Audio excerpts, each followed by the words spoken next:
Welcome to Speed's coverage of Round 7 of the 2012 Rolex Sports Car Series from Road America in Elkhart Lake, Wisconsin. The weather is absolutely beautiful, Chamber of Commerce weather, and the crowd has turned out in droves, expecting to see a great race. I do not think they will be disappointed at all. It's the Rolex 250, driven by VisitFlorida.com.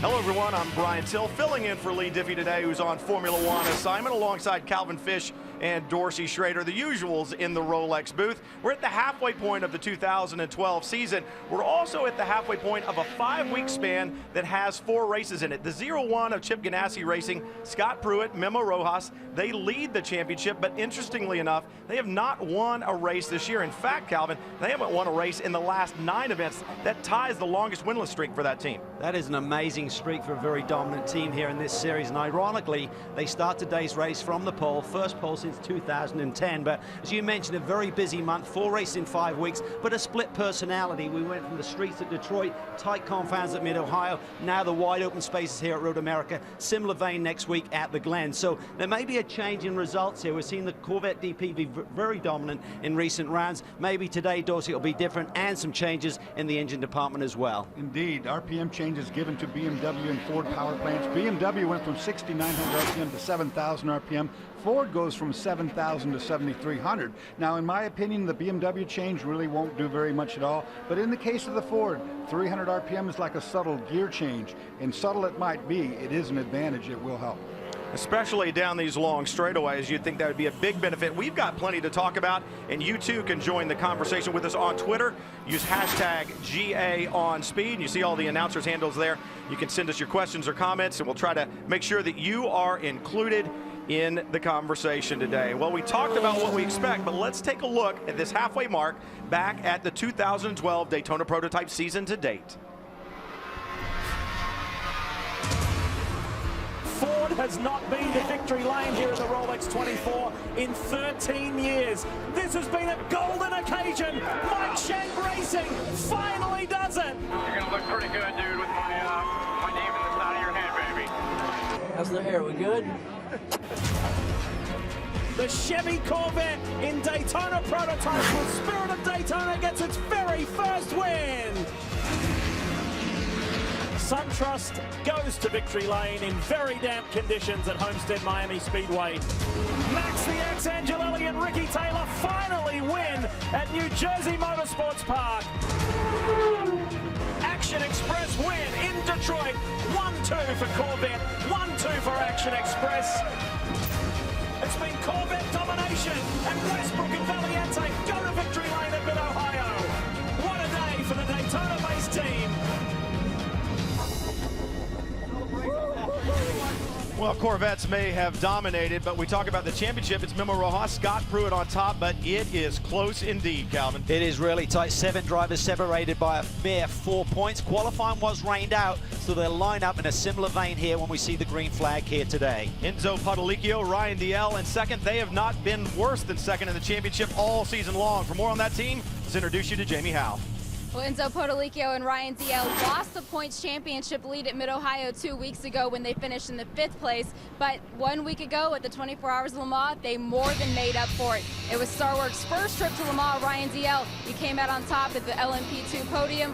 What has the last week been like for this team? It's been incredible. I mean, not just the last week, the whole season, you know, winning Sebring, first race for StarWorks in their P2 car. And you know, even Spa was a great event for us, but we've had a really competitive season even in Grand Am, and we really want to leave here this weekend with a points lead again. We were pretty bummed to lose it the last race, but I think we found some speed in the Ford Riley this weekend, and we just hope we can knock the Corvettes off the top, and it'd be great to see Riley's car up front again. With the RPM boost for this week, how will the Ford be today? I think here we're going to be pretty competitive, and we've always known that this was going to be a point where we actually could maybe transition over and start challenging the Corvettes, but it's hard to tell. You know, they've been playing games all weekend, and the guys at Ford want to run flat out, and that's what we do. So we've been quickest in all the sessions, but I think the race, there's not going to be any games anymore, so we'll see. The grid set off a point. StarWorks will start second, but Greg, there's another team further back than expected. Absolutely, Jamie. At this point of the season, you would never expect to see SunTrust racing this far down in the points. And of course, for this race, with it gridding on points, it's going to be an issue for them. They started in the hole in Daytona with a DNF. But, you know, in the past 8 seasons, these guys have had a remarkable finishing record. But then at Detroit, we saw Ricky Taylor this year get into the pit wall on the exit. That caused issues. And then at Mid-Ohio, contact with the number 9 car, a double hit, damaging both ends of that car.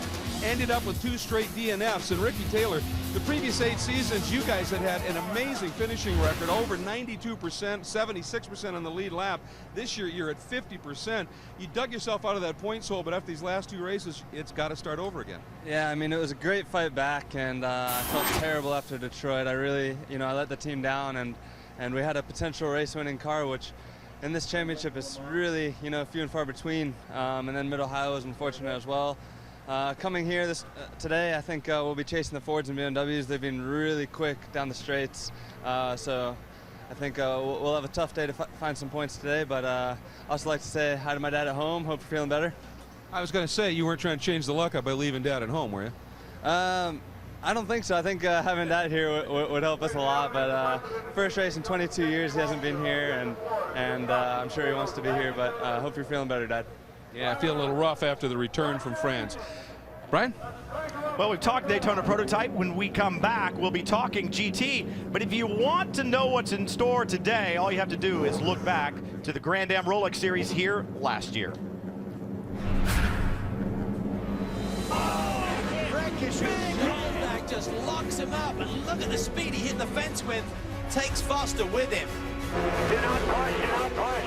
Very aggressive fuel savings, very aggressive. Grand Am back at Road America for the first time in a decade. Pruitt and Rojas victorious, and the gang have come to grab the 88. Oh, he's out of fuel. Bounces out.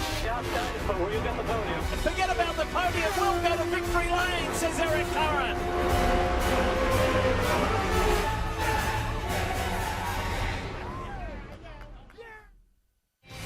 Back at Road America, we talk about what an iconic racetrack this is. Dorsey, use a little Google Earth to take us around. Well, where is Elkhart Lake? It's in the great state of Wisconsin. It's not hard to find from space because the size of this place is huge. 4.048 miles long with 14 turns. It's known as a high-speed racetrack, and it's unique because it has 3 straightaways, not 1. All 3 straightaways, the cars achieve over 170 miles per hour. It's very wide for passing. We'll see some great racing today. It's long, it's fast, it's challenging. That's what makes it such a great racetrack. We've talked about the Daytona prototypes. Let's take a look at the GT season to date.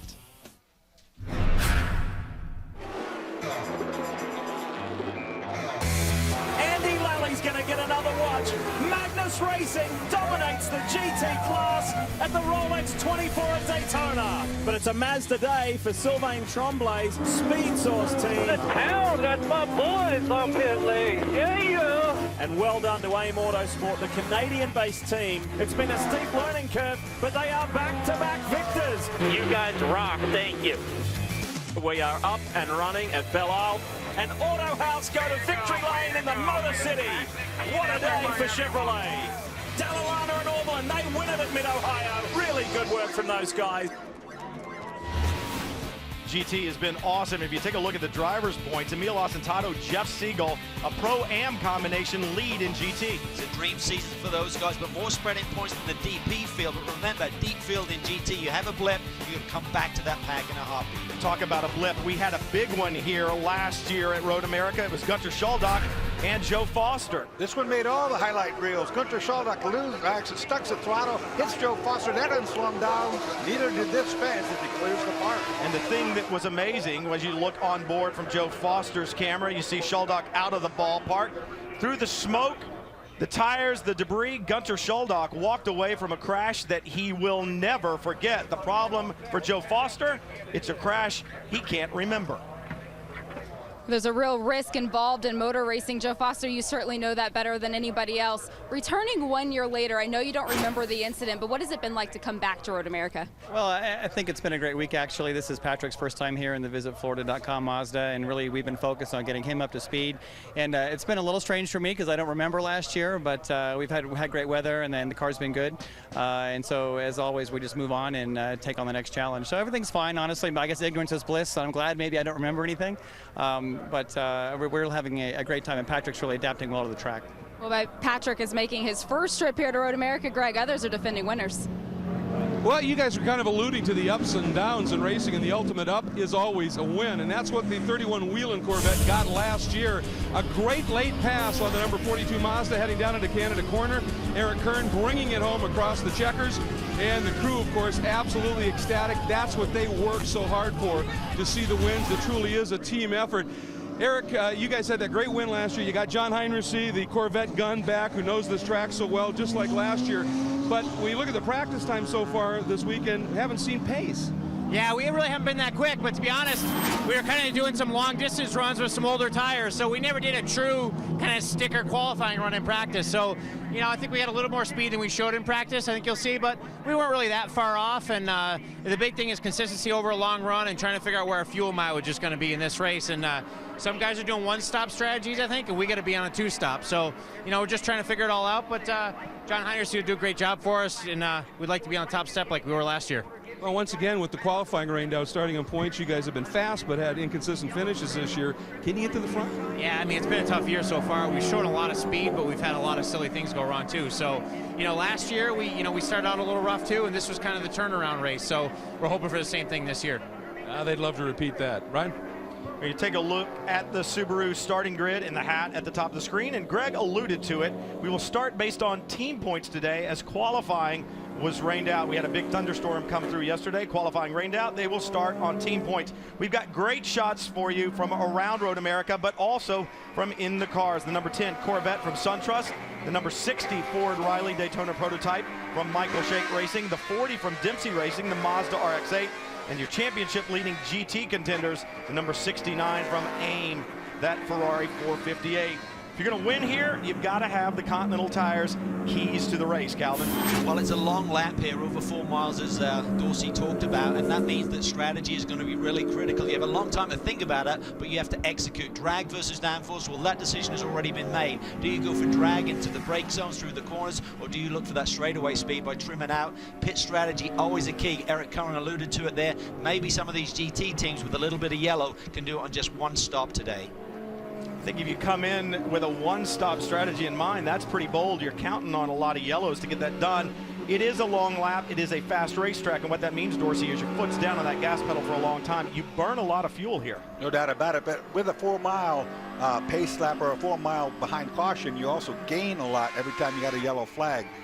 Remember, there's going to be a split start here when we get the green. It's going to be Daytona prototypes up front, then a small gap back to the GT cars. Last year's start was a little bit ugly. Remember, Fogarty got the jump here. No one was real happy with that decision. He wasn't penalized. Let's see what happens today. Rojas on the pole. First time that 01 got there, bumping already. Podolicchio and Rojas trading a little paint coming up the hill. That was a kiss. Waiting. BMW in the 0 car to your left. It's Ford power on the white prototype on the outside. You saw the GT start, and wow, what a jump Rojas got. Podolicchio perhaps laying back thinking they wouldn't get the green flag, but they are mixed up heading to 1. GT underway as well.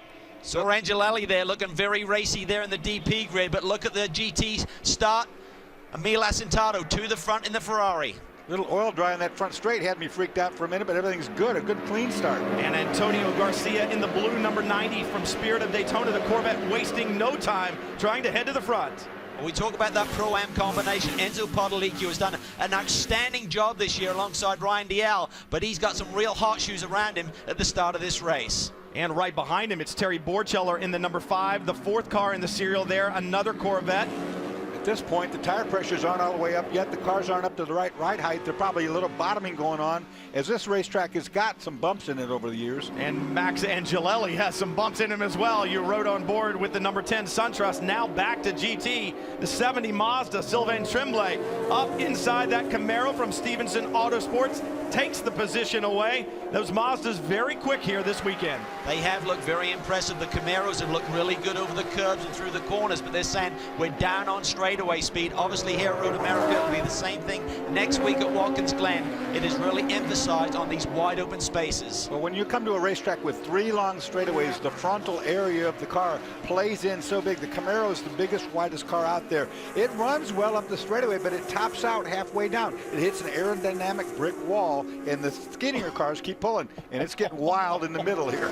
Season dust flying there coming through the carousel, but what a job by Emil Asentado. Look at this man, a Pro-Am driver, a big-time businessman, and he is leading this GT field on the opening lap here at Road America.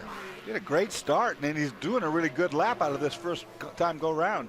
Another great start, the 42, Wayne Nonemaker in the Mazda RX-8, that black and red Mazda that you see flash by. He's on a charge to the front. But you said it, Calvin, Emil Asentado so comfortable in this Ferrari, the 458. They say it's a much more docile car to drive than the Mazda, and comfort equals confidence equals lap time. It certainly does. It's got great balance. But look at Wayne Nonemaker here. He was on the pole here last year. He was a man who's very disappointed that qualifying got rained out here yesterday, making a move here on Paul Edwards. And that Camaro offers a big break in the wind. Drafting is huge here with 3 straightaways. Oh, but then it's side by side into one. Can Wayne take it? He does. Edwards thinks better of it right now. Got a long way to go here. You don't want to throw it away in the opening laps. Nonemaker picks up a position, and now the Magnus Racing Porsche right there behind that red 88. That Porsche on a charge, the 44. It's John Potter behind the wheel. John doing a great job. Big news this week is that Pat Long will join that team for the 6 hours at the Glen, so they're going to be awfully strong there. And here we can see it. That Camaro is struggling a little bit, Dorsey, down these straightaways. Edwards defending once again. Yeah, it's got to. He's got to defend that inside room because he's got a big, you know, everybody behind him's getting such a big toe. Talking to Mike Johnson this morning, crew chief, and he said, you know, we're good up the hill, we're good halfway down the straightaway, and then it just gets to a certain point and it can't go any further. The other cars behind us keep accelerating. It's Memo Rojas leading overall, and Emil Asentado leading in GT. We saw Paul Dallalana dropping wheels at the exit of the carousel a lap or so ago in his blue and yellow Turner Motorsports BMW. What's going on down in their pits, Jamie? Well, Bill Auberlin, you guys are coming off of your first win of the season. What does the BMW have for the race today? I mean, I think we got everything. We've been here testing all week. The car was strong in Mid-Ohio. We might have learned a few things in a Watkins Glen test we did a few weeks back.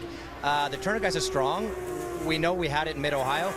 Paul's doing a great job. We just have to keep it together. It's a very short race, so there's going to be some pushing and banging to get it to the end, and hopefully we got the straight line speed because we got some straights here, and that's what we need. Turner putting their notes to use, Greg. Well, Jamie, from the most recent winner to the winner at Detroit, these guys had a great run there. Then you went off after Mid-Ohio to Le Mans. Jordan, you're back.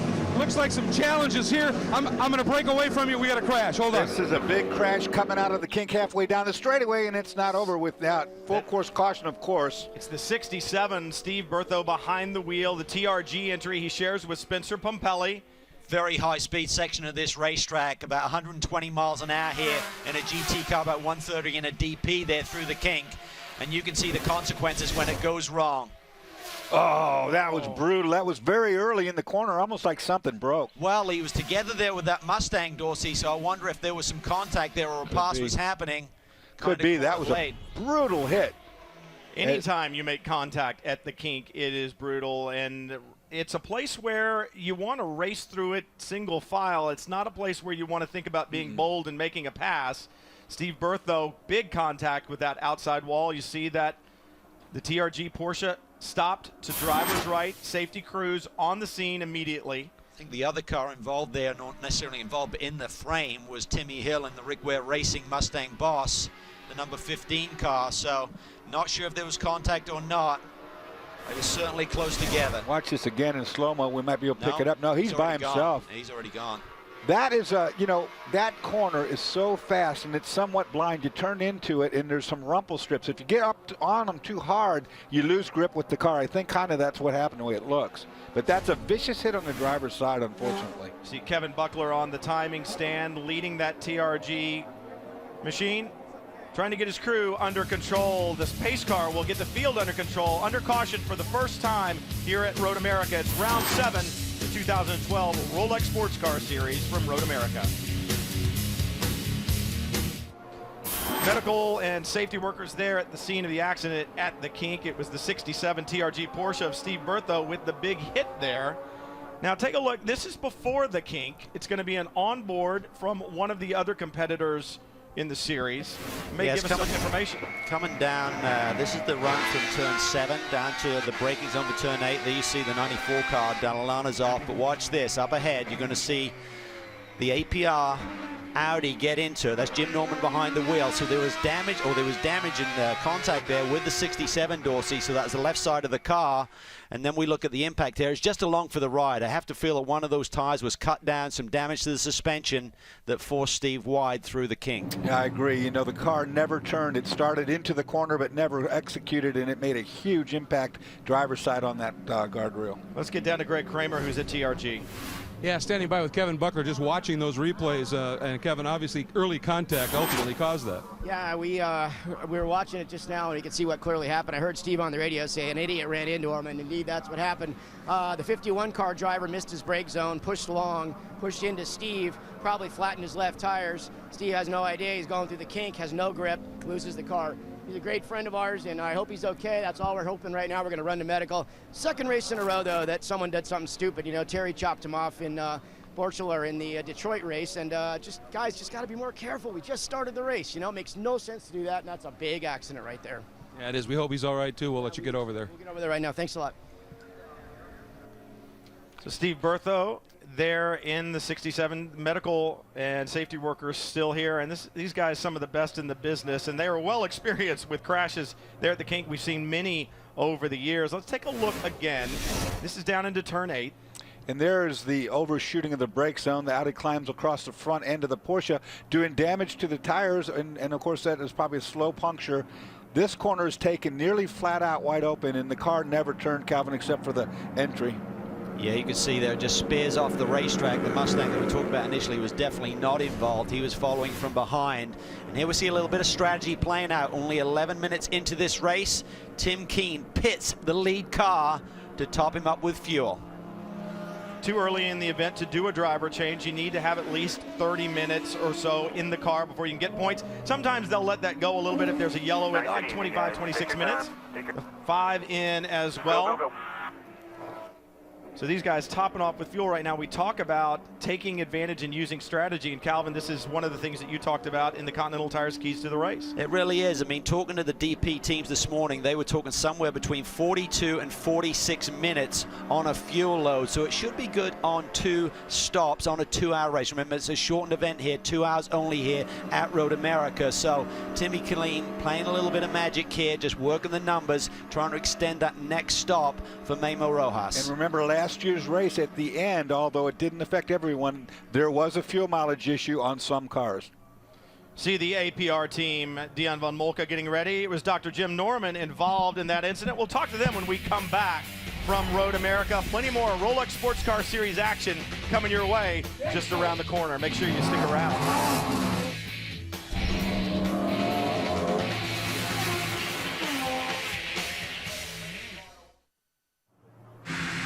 From one iconic sports car course to the next round of the Rolex Sports Car Series from Watkins Glen, the legendary 6 hours of the Glen, and we're heading into the championship chase.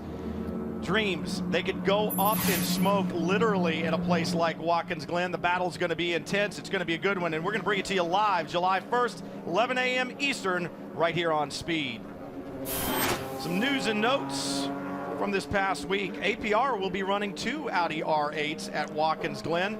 Patrick Long joining Potter and Lally in the number 44 in their GT entry, and Michael Valiente joining Ryan Dial and Enzo Potolicchio in that number 8 Daytona prototype. Yeah, it looks like Michael's going to join that group, having just come off the win at Mid-Ohio, of course, with the Spirit of Daytona group, and he'll be back in the 90 car at Montreal as well. We just finished the 24 Hours of Le Mans last weekend, and some notables in the Rolex Sports Car Series having some notable results there. Look at Ryan Dial, Enzo Potolicchio, that Star Wars team won in the LMP2 category. Corvettes didn't do as well as everyone anticipated. 5th and 6th in class. Saw Nick Johnson there and Tracy Crone having a nice podium run, their 3rd in their career at Le Mans. The APR Audi R8 on pit road. Yeah, they're taking this opportunity, since this is under caution, to really take a look at everything on the right side of the car. The major damage that I see is just really cosmetic. You can see where the crew member was just in there on that air scoop area leading into the engine bay. But now they're spending some time on that right front. Obviously, Norman was a little concerned about something he felt, but now they've dropped him down, gave him the thumbs up. They put a little bit of tape on that area there, and now they're going to send him out. And, smart thing to do. They were near the back anyway, obviously, so take this opportunity under caution and run it. We've got Dion von Moltke right here. What did he say about the incident back there with the 67 Porsche? Yeah, I took the radio off. He sounded like it was just a bit of a racing incident. I think he tried to get underneath the TRG car, and it might not have seen him there. But it sounds like the car is a little bit off steering, but we'll be all right. Our guys did a great job here to make sure the car looks good. Audi supplied us a great car, and I think we'll be able to come back from this, and it's strong, and I think we'll be able to keep racing.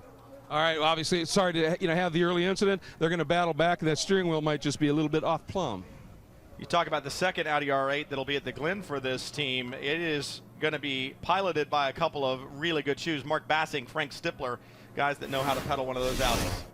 Let's have another look at this, Dorsey, and Kevin Buckler said it looked like the APR guy got in there a little bit too deep, certainly took it to the inside in a very late move, made contact with Steve Berthoud, right side of the Audi to the left side of the Porsche, and here we see the consequences. I would think that that left front was down when Steve tried to turn into the kink there.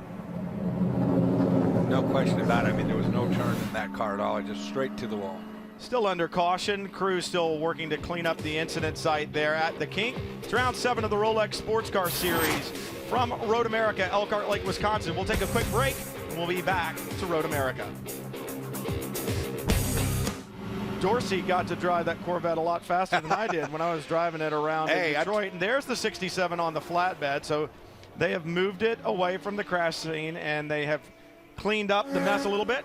You see some tire rub on the side of the 99 as that Gainsco Red Dragon is in the pits. No trouble on the nose, too, so there's been some contact out there. Yeah, I think they might have been involved with the number 2 car during those opening laps. We had some radio communication, but here we see a lot of strategy playing out. We're getting pretty close to that 30-minute mark. When the race steward can make that call, you are good for points. So if you top up now, you come in at 30 minutes, you'll be a little bit quicker getting out of the pits. A lot of stories taking place on pit road, and cards being dealt, should we say, Jamie? One car that has not come into the pits for fuel only is Magnus Racing. Andy, I know you've been happy with the car all week long. What is it about this track that suits the Porsche? Really, anything over 150 miles an hour for a long period of time suits the Porsche because it's the most aerodynamic car in the class. You got these big Camaros, these big wide Ferraris that are making a lot of downforce and whatnot. So when we get to the Daytonas, when we get to really Road America, that's about it really. Long duration, 150 mile an hour plus. We have a little bit of an advantage on the top end, just aerodynamic wise. Whereas a lot of other aspects of this track though lends itself to each one of these manufacturers. The Mazda is going to be really good for the duration because they're light. The BMWs and the Camaros, the two-frame cars, are going to be really good putting power down over these bumps. The Ferraris, really good a lot of places, but everywhere except for the very top end. And then we've got the very top end covered. So I think in that regard, we're in decent shape here. I see a little bit of a front coming in here, so it might even get a little wet on us. I want to say I hope Steve's doing okay out there. Obviously, that was a big hit, and also my buddy Mark from yesterday, wishing him well, and thinking of everybody that's not feeling so good right now. So, but we've got a pretty exciting day ahead of us. We're going to wait until after the 30-minute mark instead of doing all these pit stops, and we'll get rolling here. All right, thanks, Andy. Greg? Standing by with Jordan Taylor. And Jordan, we started this other segment off with a look at your brother getting a ride around this track with Dorsey in one of the stock Corvettes, but you drove a Corvette a week ago. It's probably a more fun ride even than that. Yeah, for sure. Le Mans was a great experience. It was a long week, a tough week, but I learned a lot throughout the week with Corvette racing and came on with a top 5 finish, which was nice to get through my first Le Mans without any mistakes and come here to Road America with Auto Haas and the Camaro and try to get some more points for this championship. Had a great run at Detroit as well with the win. Going to be a little tougher here, I would think. Yeah, Detroit definitely suited our Camaro a bit more. You can see it on the TV from the start. Just we don't have that straight line speed that all the other cars do, but we'll keep fighting. This long yellow is going to change things up, so we'll work the strategy and be there at the end. All right, they can push it later on, obviously. Let's get back up. We're heading to the green.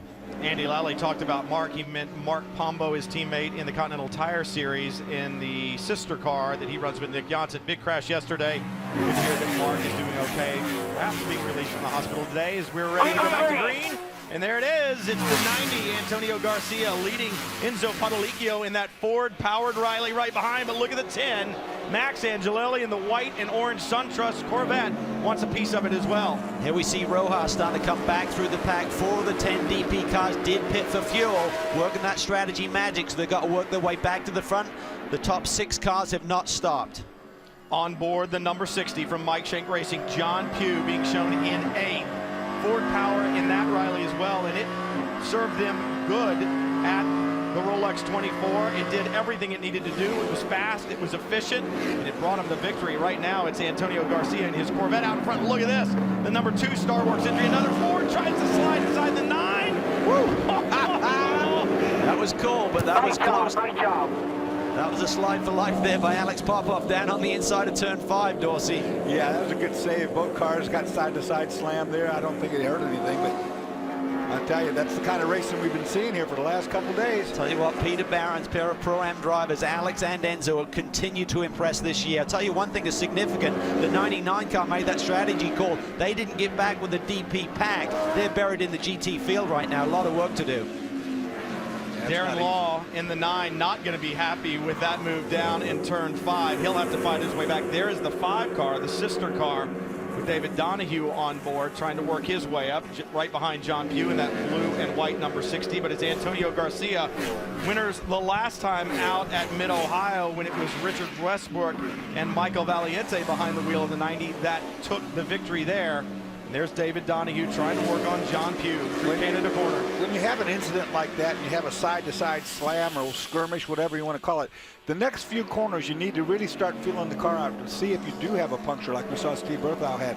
You know, it's pretty common. That's the damage that usually is done when you hit the side-to-side hit, is a tire damage. So you got to check that out, roll back a little bit. Good to see Antonio Garcia back. He was on Corvette Le Mans duty with the test over there, so he missed Detroit and he missed Mid-Ohio, so now he's going to be back with Richard Westbrook, all bar Montreal for the rest of the year. And Ollie Gavin will join the 90 squad for the 6-hour race next week. But look at this, Angelelli, Max the Axe. He's got his boss at home, Wayne Taylor, hasn't missed a race for 22 years. And look at this is the 99 car. This is Fogarty trying to weave his way back through the GT field, who are battling it out at the front. That's what I was talking about before. You were talking about, Calvin, how he's going to really have a hard way to go. These GT cars are having their own fight. There's not a lot of room to get in there and mix with them. It's the battle for the lead in GT. It's the 70 Sylvain Tremblay in the black Mazda that leads John Edwards in the 57 Chevy Camaro, and then right behind them, Wayne Nonamaker in another Mazda, the white, black, and red Mazda. Watch fourth car in the line. Watch him come, Brian. He's going to make a move here. He's got a bit more straightaway speed. We've documented it already with the 57, the Camaro. It just has to push that air down these straightaways. That little Mazda is fast, and Wayne loves this racetrack. Coming off the pole here last year in a second-place finish, ironically, with the guy right in front of him, John Edwards, is his teammate. And Wayne Nonamaker, another one of those Pro-Am drivers that needs to get some credit, because sometimes a little bit overshadowed by Dane Cameron, what he does, but Wayne, I can tell you, is one heck of a driver, and you can see it right now, battling with John Edwards right in front, not letting Edwards get away. You got to give credit to Nonamaker. One concern they have, what really bit them at Mid-Ohio, remember Dane Cameron went to the front there, he led that race. In the pit stop, it's taken them a long time to get that Mazda refueled. Here's a replay here, Max Angelelli down to the inside of Enzo Podolicchio and take second spot away. Can Enzo respond on the exit? Nope, not that time he can't. Here's on board what it looks like. Max the Axe doing where he got his nickname from, this demonic brake zone. Gets down inside on turn 5 and launches. Chevy power in that Corvette versus the Ford power in the Riley of Podolicchio. And now once Angelelli has gotten past, beginning to set sail, the next car behind Podolicchio, his teammate now, Alex Popoff in the number 2. And then the 0-1, Memo Rojas, they stop for fuel. He's trying to work his way back up to the front. Big talk in the paddock this weekend is the extra RPM that both the Ford and the BMW have received, Dorsey. But looking at that run between 3 and 5 with Angelelli in the Corvette and Podolicchio, didn't look like there was a big difference there in terms of the Ford power. And it's been what I've been looking for too. I've been trying to get a good assessment down these long straightaways to see if there is much difference. It's hard to say. Oh, and look at John Edwards trying to make the move. Not going to happen in turn 1. Tremblay maintaining the position. Whoa! Oh, a little slide there. We saw the 0-1 car. The other big talk in the paddock is a 0-2 car for the race at Indianapolis. Ganassi with another entry in Daytona Prototypes. Yeah, that's going to be big news. We've got an Indy 500 winner, Juan Pablo Montoya, and the Brickyard winner, Jamie McMurray, paired up there. That's going to be exciting to see those two boys back. Watch Jamie McMurray in his qualifying run yesterday at Sonoma, and I'll tell you what, he can drive a road race car. He's going to be good in that car, that combination. So can these two guys. Sylvain Tremblay holding down the point. John Edwards doing everything he can to get that Camaro past the Mazda RX-8 in front. Nothing doing right now. It's Antonio Garcia leading round 7 of the Rolex Sports Car Series from Road America. We'll be back with more right after this. Through the paddock, or I can get back on the track right before the final corner. And unfortunately, this is a familiar sight. They're saying through the paddock. For the Gainesco squad this year, a problem on the Red Dragon. I think it's the right front suspension. I mean, he got down in the brake zone. He was trying to play catch-up mode there. Something went amiss. He said something broke. It looked like the right front was not doing what it should be doing here. Here you can see, locks it all up, takes the corner weight away if that suspension breaks, so it makes that, there you see it. You can see the suspension's broke as the wheel's too far forward in the wheel well, and it's not connected except through the tie rods. What a disaster for this team. The only highlight of this year is a second place at Barber. Other than that, so much promise, so much speed, but no results, Jamie. Alex Gurney, it's definitely been a challenging season for you guys. How disappointing is this today? Well, yeah, it's kind of, that's been our year so far. John said that when he went to the brakes, something broke at the front end. So it's a shame because we were actually looking pretty good pit strategy-wise, and we had one more stop to go, and we were looking a little better on fuel and tires than the other guys. So too bad. Boy, I talked to, I'm sorry, Bob Stallings right before this, and asked him if he had the monkey up his back. Obviously, he does not. Calvin, you were just talking about maybe we saw some damage to the left side of that car earlier, but we did. We heard that the 2 and the 99 may have got together on the opening couple of laps there, but I believe we saw some scuffs on the left side when they made that pit stop. So, you know, it's very rare that these cars break unless there's been some contact earlier in the weekend or something going on. So here's C. Look at this. This is, look at this. Darren Law's got a run on Memo Rojas there as Rojas gets a little bit sideways coming off 14. Now it's down to that RPM, Dorsey. Let's see what sticks here. Yeah, well, guess what? The BMW is pulling. Yeah, but not that much. Not that much. Pretty darn even right there. He got him. He got him. Darren Law takes the position away, and coming onto the front straightaway right in front of him, Alex Popoff had a massive power slide off of turn 14. So good stuff going on. That looked pretty well balanced, BMW versus Chevrolet. Yeah, we'll get to see it again. This is the second long straightaway. Oh, now, look at this. This is for the lead in GT. John Edwards, he's going to take it from Sylvain Tremblay. Edwards in his Camaro from Stevenson Motorsports makes the move in 14. Now we'll have to see if Tremblay can respond down this long front straightaway. And look at Wayne Nonamaker. He's coming in a hurry. Before we saw Edwards really using the draft nicely down these long straightaways to pull up on Sylvain Tremblay. He'll now try and do the same thing. Edwards goes to the inside, takes away the inside line. He'll be deep on the brakes there. He should be able to hold it. Can he cut underneath him now on the run down to 3? Here we go. Got a good run off that corner. Certainly the momentum's in his favor. Wayne Nonamaker may be the beneficiary of all of this if he can get a better run. No, Tremblay backs off a little bit. Man, he lost a bunch there for some reason under braking for turn 3. Now Nonamaker looks at the back. It's Antonio Garcia who leads overall.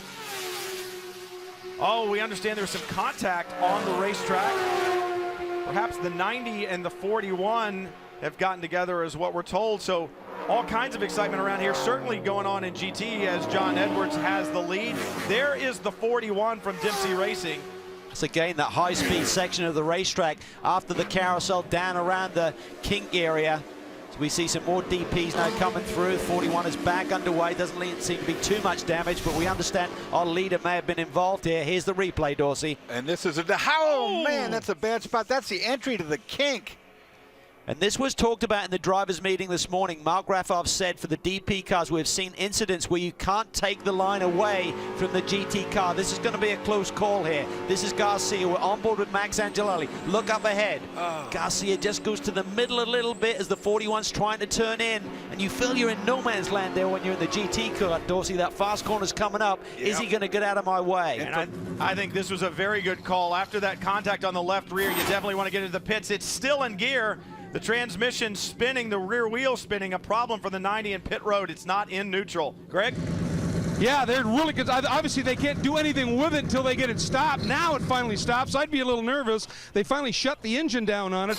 And, of course, Richard Westbrook wasn't quite ready. This all came up out of the blue. You can see there's a little bit of a scuff mark here. They're checking deep in there, obviously, to be very sure. But it looks like he may have gotten away with it, just some cosmetic damage.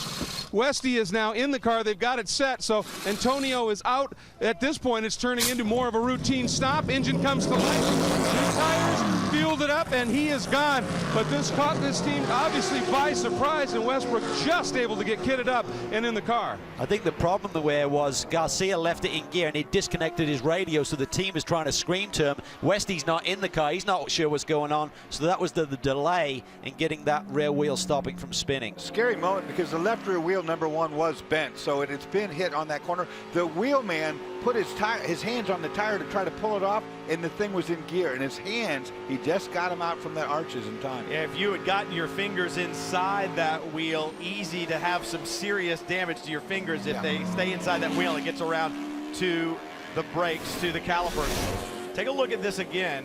Watch this. See the center line there of the racetrack. Garcia comes over just a little bit to set himself up. Hadn't cleared the 41. It's going to be a tough call. I really don't think Garcia was totally at fault there. It's just one of those very tricky areas of the racetrack. Let's watch on board again, Doss. Well, you see he's in the inside completely. I don't think 41 quite. That could have been so much worse than what it turned out to be. But I guarantee you, all those drivers will never forget that moment. And that has handed the lead to Max Angelelli.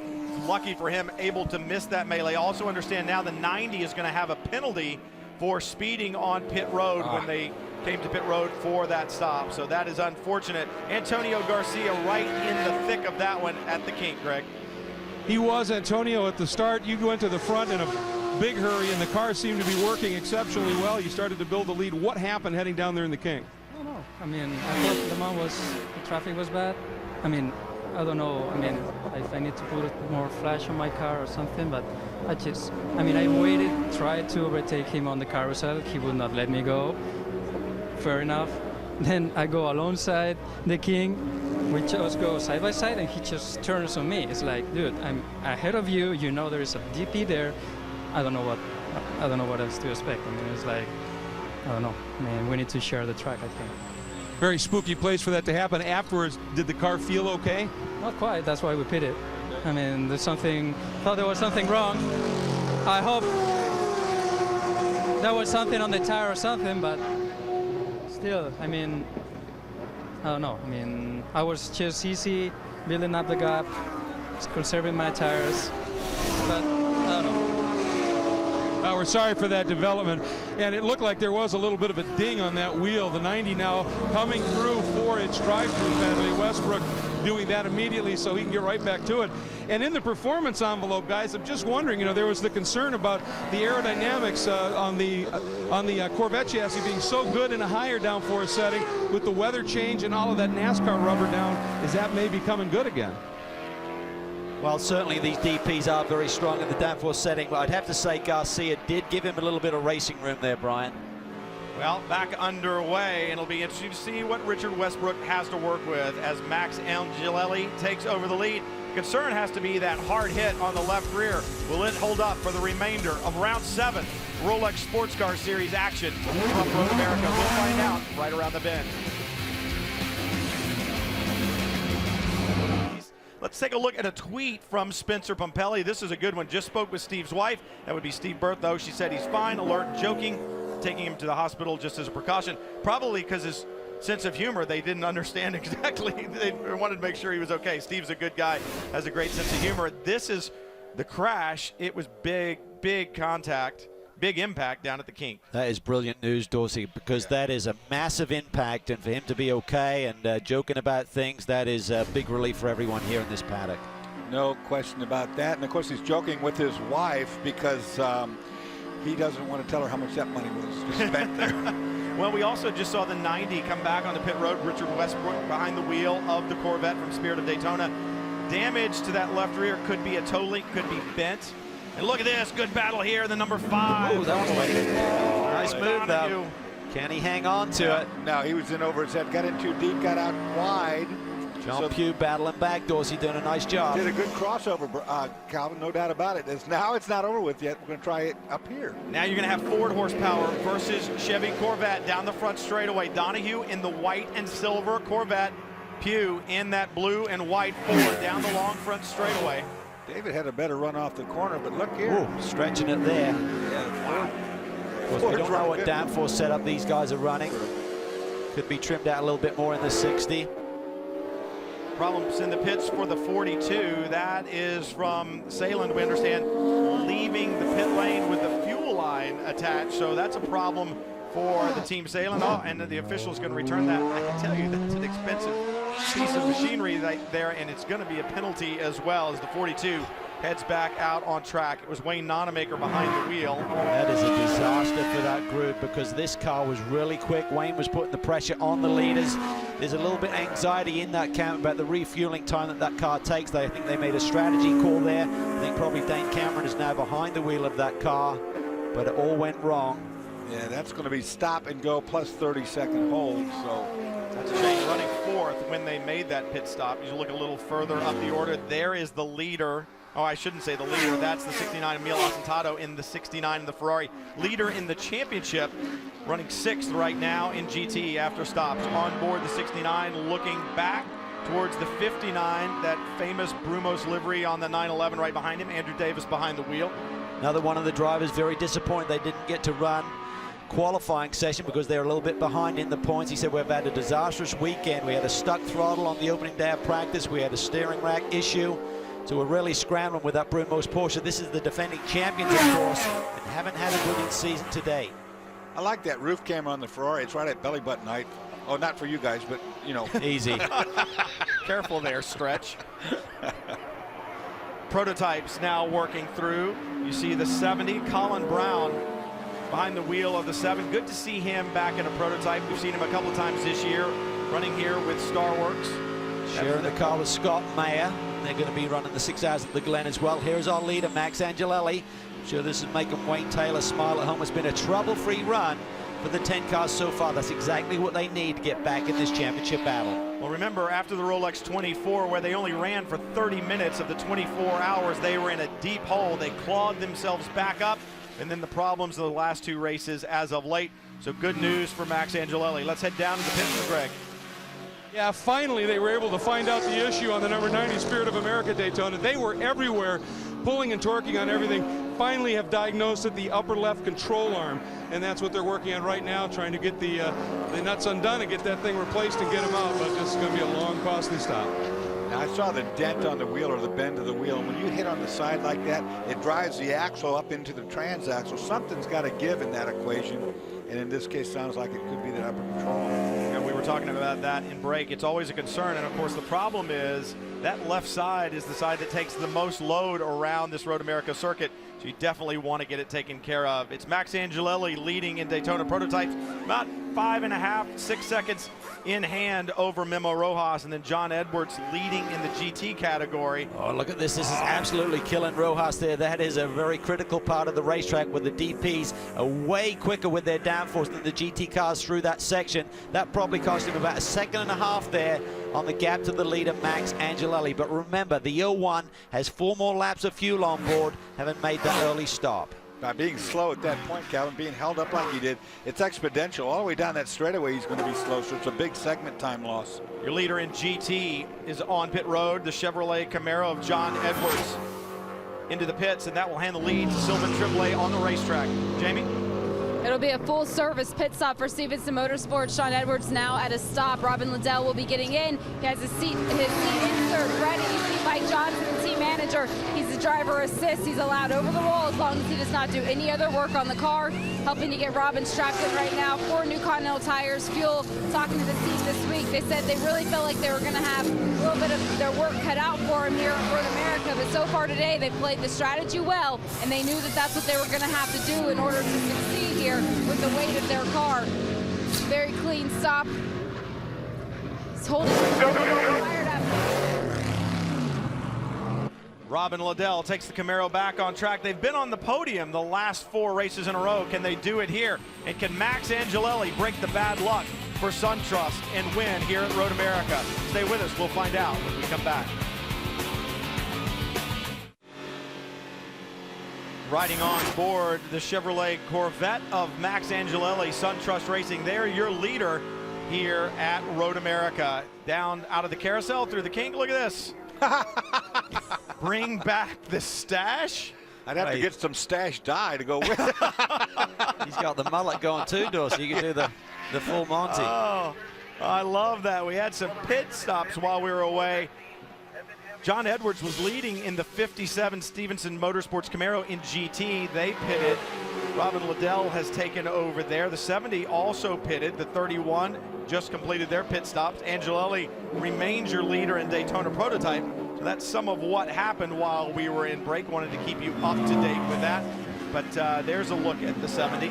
Well, significantly, these guys have to start before the halfway point, even with the amount of yellow we've seen. So that means they're not going to be able to do it the rest of the way unless we see a significant amount of yellow in the second half of this race. So most of these GT leaders will be in pit lane once again before the checkered flag this afternoon. Through the Kink, Jonathan Bomarito leading in the 70 and the 51, the Audi R8 from APR Motorsports on pit road. Dion von Moltke behind the wheel. They had a good run at Detroit, and I think they're really beginning to get the handle on that car. And we talked about a second car at Watkins Glen, Mark Bassing, Frank Stippler, guys who know how to drive that car. I think it was Bassing who won the 24 Hours of Nürburgring in an R8 recently, and Stippler, a factory driver for Audi, he knows how to make it work. So that'll be good. The more cars you have out on the racetrack, the more data you get, and that'll be good for that team to get some data from guys like that. On board the FXDD AIM Autosport Ferrari, Emil Asentado has taken back over the lead as we scroll through after the pit stop. So we've yet to see them make their stop for Jeff Siegel to get in. Certainly great strategy. I mean, it is a tough call to make when you're leading one of these races to give up that track position and make that pit stop like the AIM Autosport team did and the 01 team did for that matter. You've got to look at the big picture and think about back timing this race. I think that's exactly what they've done. 1 hour and 2 minutes basically to go, an hour, 1 minute and change in the FXDD Ferrari. We saw this moments ago, a Daytona prototype on a GT car in the carousel, and there's just no way to go. Well, you could do it, but it's a low percentage situation. If something goes wrong, you're out of the race. This is where it gets difficult because those DP teams, that's good. Emil sort of backed off a little bit, gave those guys some breathing room that allows him to then get the turning point. The problem with the 41 car, it was so late into that turn, Dorsey, I think he thought he was going to run out of room and just got really anxious in terms of turning in and clipping Garcia. You got to weigh the cost over the game, you know, you really do. On the last lap, you take that chance. In the middle of the race, maybe not so. Remember, Emil Asentado has Nick Longy as his spotter, and I'm sure he's talking him through this scenario when these DP cars are coming up on him. David Donahue in the number 5 Corvette, trying to get a run on John Pugh. The Ford Power Riley in front of him looks to the inside yet again. The frustration, I can almost see it from Keep here. hanging on, David. We got about 5 laps until our window opens. Not sure why he ducked out so early. I'd be right underneath his gearbox as good as I could get it to try and get that draft. He seemed to duck to the right side very early in the straightaway. But you can see there the Ford is certainly strong.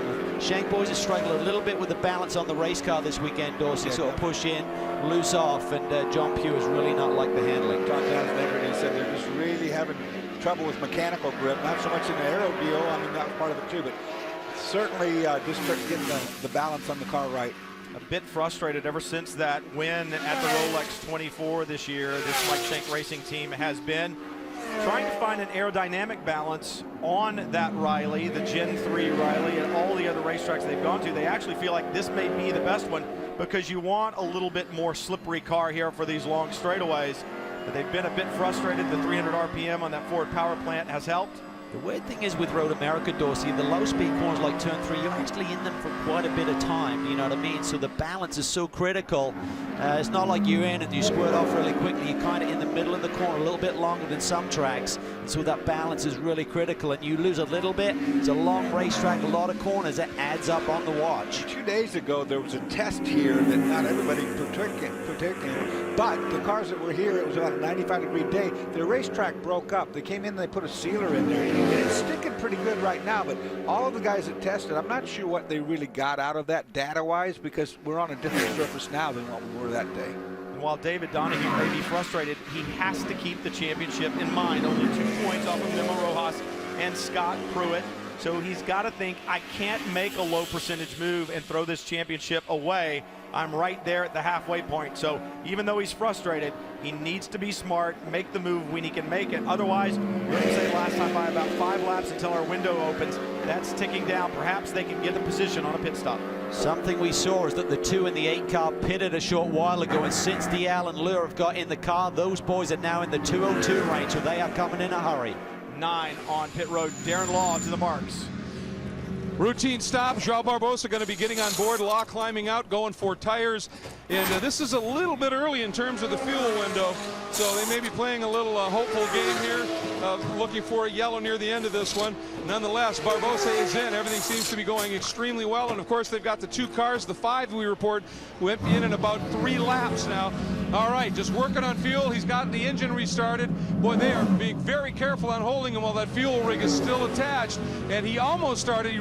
I started to rev it out, but the guy put his hand down for a second. Now we're good, and he is out. Let's check with Jamie. The 99 Red Dragon, the team just cannot seem to catch the break. Alex Gurney has the car at a stop in pit lane right now. The team is not doing anything on the car. They were looking at the steering rack. They do have an issue. He said it was going dead about 30% into a turn. So I think right now the team might debate calling this one.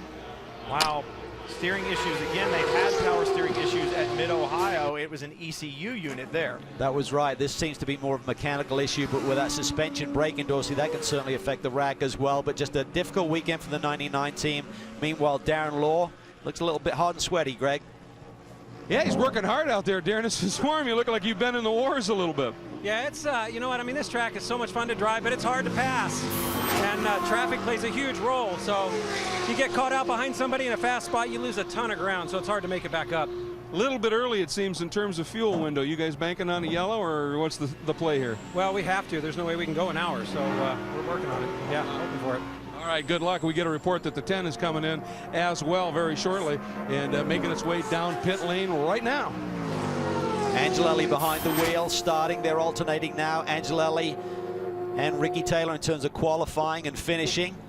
Need a good clean stop. They're not going to be able to do it without some help on yellow, Jamie, to the end. Well, they are on pit road. The driver change underway now. This team, they've had a rough go at it. Back-to-back DNFs right after back-to-back victory. So today they're definitely looking for the strong showing that they've had so far. It's a routine pit stop. Team going to work on the Continental tires. Fuel still going in. See if we can talk to Max Angelelli once he gets that helmet off. Great pit stop. I know Wayne's at home watching. He's going to be rooting these guys on. Getting close. Go. Ricky Taylor underway. We talk about bad luck for this team. The thing that's important to note is the SunTrust guys, they've made their own bad luck for the last 2 events. The Red Dragon, the 99 Games Co team, they've just had flat bad luck. Memo Rojas moves to the top of the charts here in round 7 from Road America, the Rolex Sports Car Series. It's Emil Acetato who continues to lead in GT. We still have a long way to go from Road America.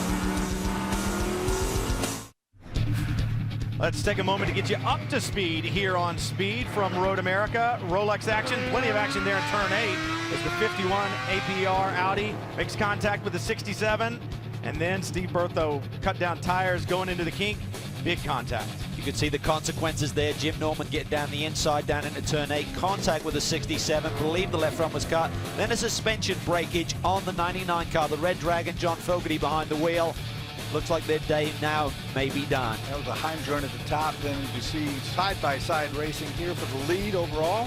Sylvain Tremblay in the Mazda fighting with John Edwards in that Chevrolet Camaro for Stevenson Autosport. They ran this way lap after lap. It was a great battle. Pit stops changed it, and then look at this. Oh. Antonio Garcia in the Daytona prototype trying to slip underneath the 41 of Charles Putman going into the kink. Didn't talk about what a great job it was by Max Angelelli to stay out of this. He could have been so easily involved. Didn't flat spot any tires. He continues and ultimately took the lead. Certainly take your breath away a little bit. There's a 0-1, Memo Rojas. Race recap. That's your leader, the 0-1, Emil Asentado in GT. 1 caution for 5 laps, 3 lead changes, 2 cars out of the race. Remember, they made that call to pit under that early caution, and that's given them enough fuel. Maybe, I believe they can do about 48 minutes on a fuel load. There's 51 plus to go. 60s at a stop. Negri now behind the wheel. Great pit stop for these guys. 4 tires fuel, and he's already back out. 51 minutes to go. Gonna be tight. Fuel mileage has always been good before. Still nobody up the hill. But I don't know if it's going to be that good. Remember those extra RPMs, Dorsey, that burns fuel also with these Ford motors. Absolutely, 300 more RPM over the course of the length of the race will burn more fuel. It's not just at the end of the straightaways, that 300 RPM, it's through the corners and everything. With your gearing, it affects everything. You're up on the pipe a little bit more. Right on board with Oz Negre in that Ford-powered Riley prototype. Down the straightaway towards turn 5. Heavy braking down at the bottom. Negre trying to get up to speed. It's Emil Asentado who leads in GT, followed by Andrew Davis. And then the 73 of Patrick Lindsay from Horton Autosport.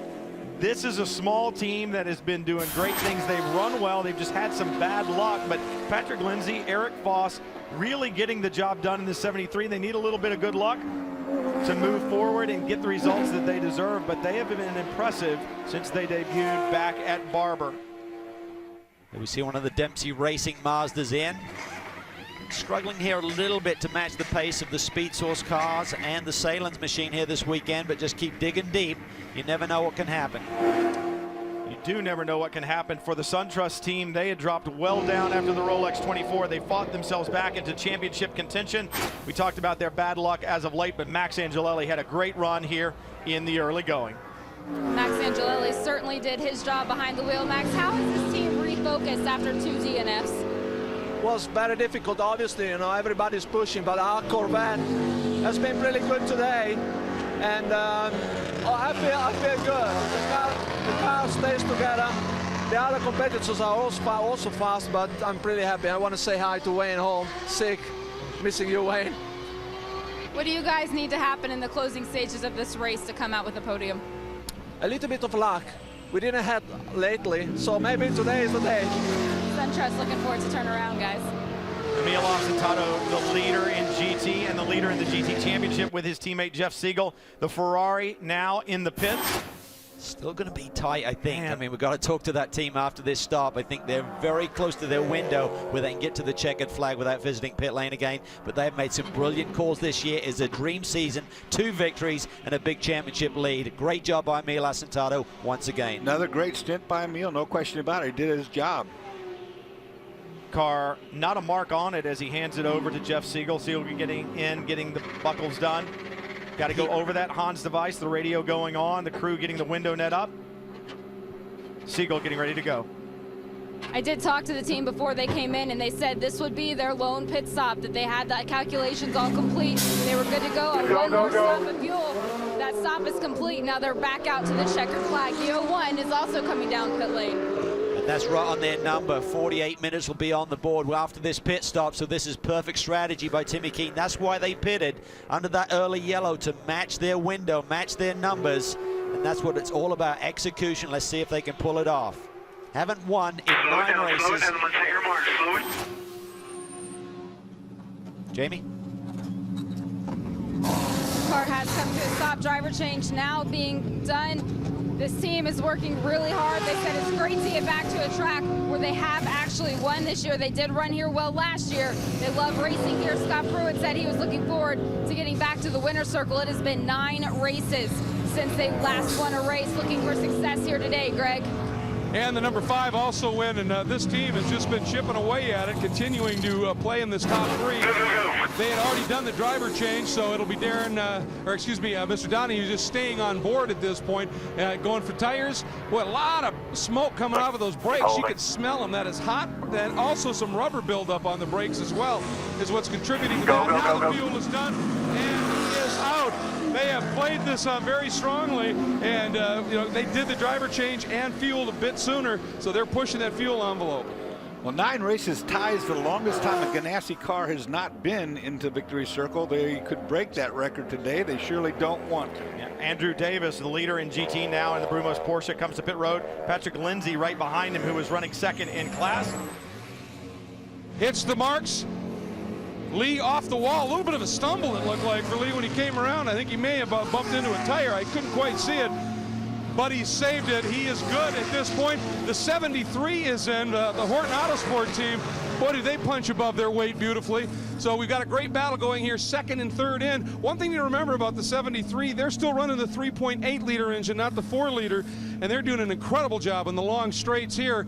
But those are two good drivers on board, as we have here the defending class champions for the series. Ooh, a little bit of it's okay because the field's good, but struggling to get him buckled up. Now the door is closed and he is gone. We definitely saw that stumble by Lee Keen. Hopefully he's not twisted an angle or anything when he got to the car. Definitely was hurting a little bit when he made that driver exchange with Andrew Davis. They need a break, though. This is a team that desperately needs a good result, and I agree with you, Greg. This is a brilliant performance for this number 73. Best finish so far for the 73 was 10th at Detroit, so good to see the underdogs running well. There goes the 8, Ryan Dial. He leads overall from here at Road America. Starworks, can they put the blue oval Ford back in the winner's circle? We'll find out when we come back to Road America. Ryan Dial through the carousel. The Ford-powered Riley leads right now from here at Road America, round 7. The team car, the number 2, a problem in the pits. No fire, Jamie? No, the team came in, they did a fuel and tire stop. The crew started pushing it. Lucas Lohr cannot get the car restarted. Lucas on the radio saying it will not stay in gear. So the number 2 team having problems right now, guys.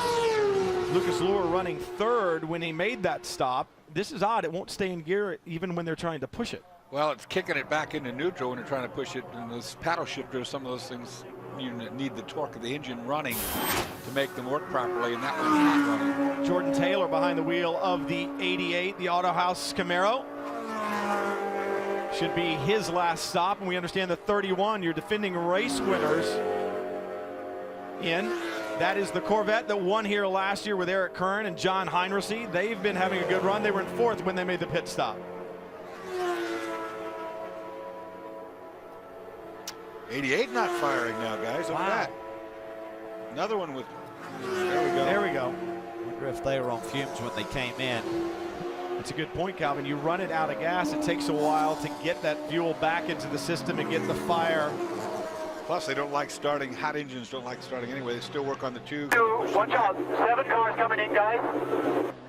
Still working on the 2, and while they do, everyone else circulating around the racetrack. Joe Foster in the 40. When I try to floor in and put the gear in, I stick the gearbox. You hear Lucas saying he thinks it might be a gearbox problem that won't allow them to push it and start it. But Joe Foster in the 40 running 13th. His teammate, brand new to Road America this year. Patrick Dempsey, your first time to Road America, and got to ask you just off the top, what are your impressions now? Oh, it's a fantastic track. You think about when it was made, it was really the first big track, first road race after the 50s. Elkhart Lake is a fantastic little town, so there's a lot of history here. My first time here, it's a very challenging track. It's very fast. You got to be very careful here.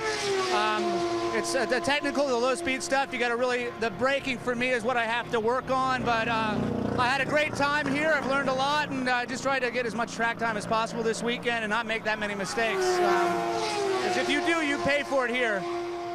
And, you know, it's interesting, Patrick, you think about it, somebody who comes to here for the first time to Wisconsin, they love this track, but it's usually the beer and the cheese. He's taken to the local ice cream, the reports that we hear. Loving it. You got to thank Visit Florida for everything they've done, and certainly Mazda, GNC, and Trina. And there's a great little ice cream store in town that's run by an old lady who's been doing it since the 50s, you know, so she's watched this sport grow all the way through those years. So I thank her for the hospitality there. All right, let's check in with Jamie. The number 57, Stevenson Motorsports, in for their final pit stop. They are going to take tires and fuel. It's a tight pit lane, though, because the number 2 was still being pushed back while their teammate, the number 7 car, was also on pit road. It's a very quick tire change for 57. They are done. You know, usually you, as a driver, lose about 10 pounds when you do a race. But at Elkhart, you gain about 10 pounds. Before you get in the Yeah, car. Because you go to the ice cream shop.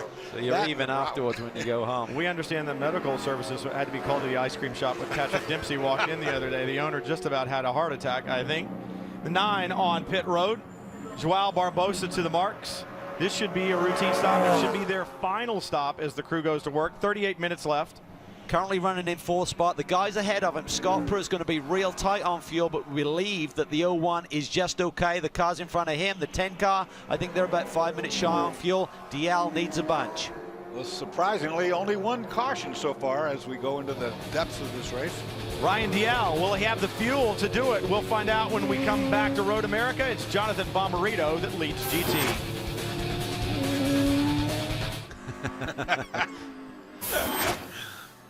Inside joke. The number 8, Ryan Dial, leads, and you ride on board the number 60 from Mike Shank Racing. Oswaldo Negri currently running 6, but interesting stories unfolding here. Fuel mileage may be the story. Calvin, you spoke about it just before break. The leader, Ryan Dial, we think he's going to need fuel, as is Ricky Taylor. Yeah, Dial definitely needs fuel. I mean, if we got one yellow, that may be enough to get the 10 across the line without a splash of fuel, but these guys definitely need it. I'm surprised they're staying out this long, because if there's a yellow, pit lane is closed initially, they're going to lose all of the margin they have at the front. I think the Star Wars boys need to get Dial in. They're going to lose some track position, but that's their only play at this point. There's not going to be enough caution here to get them to the checkered flag, I don't feel. You ran with Oswaldo Negri in his Ford-powered Riley just moments ago. I believe they should be good to go, Jamie.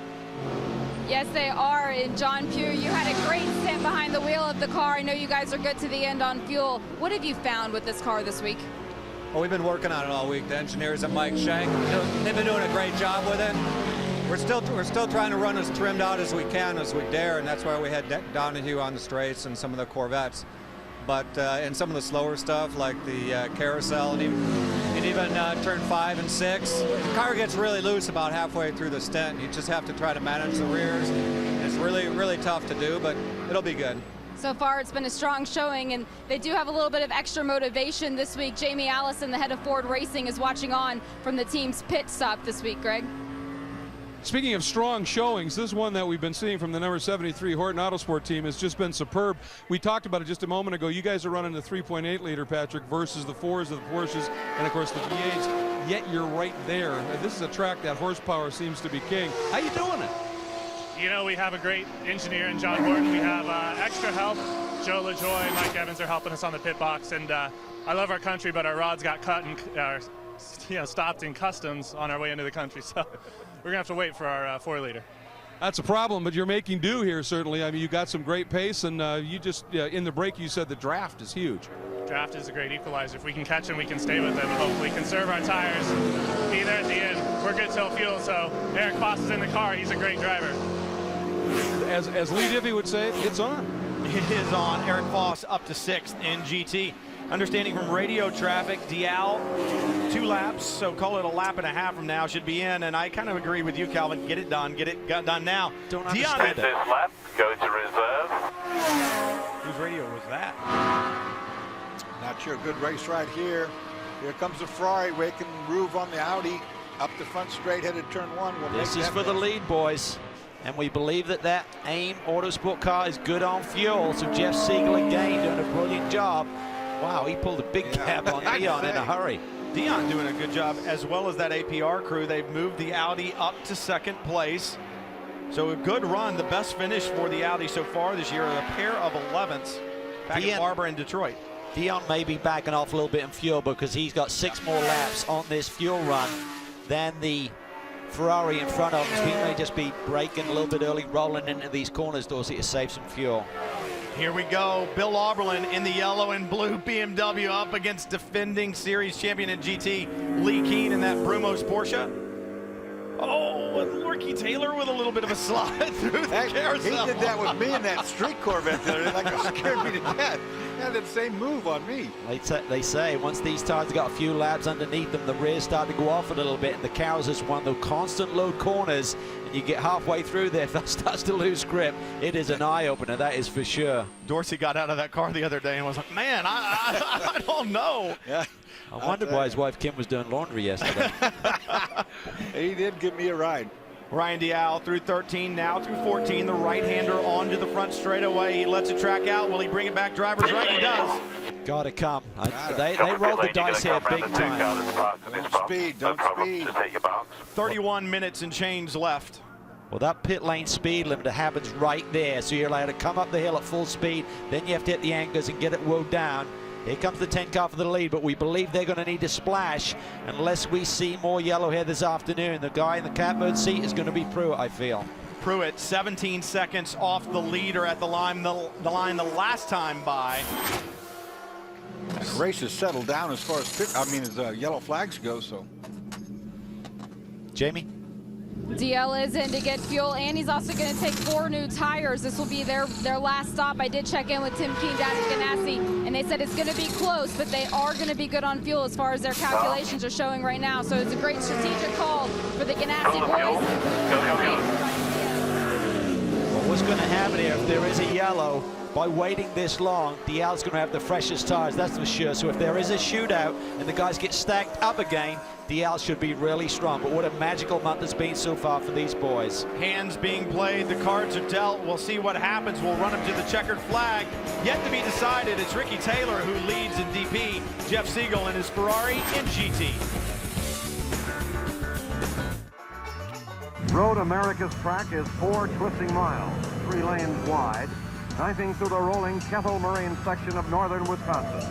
And things get a bit loose, and there's plenty of action heading into the sharp turn atop the hill. Road America's specially constructed course shows every test of the drivers and their machines. The action continues through Thunder Hollow. Only the perfectly set up cars survive. Wouldn't you like to have a couple of those old cars? Imagine what they're worth. Problems for APR. Dion von Molke, the left rear tire is gone. Well, this is a major disappointment. The car was running very well, had the lead momentarily.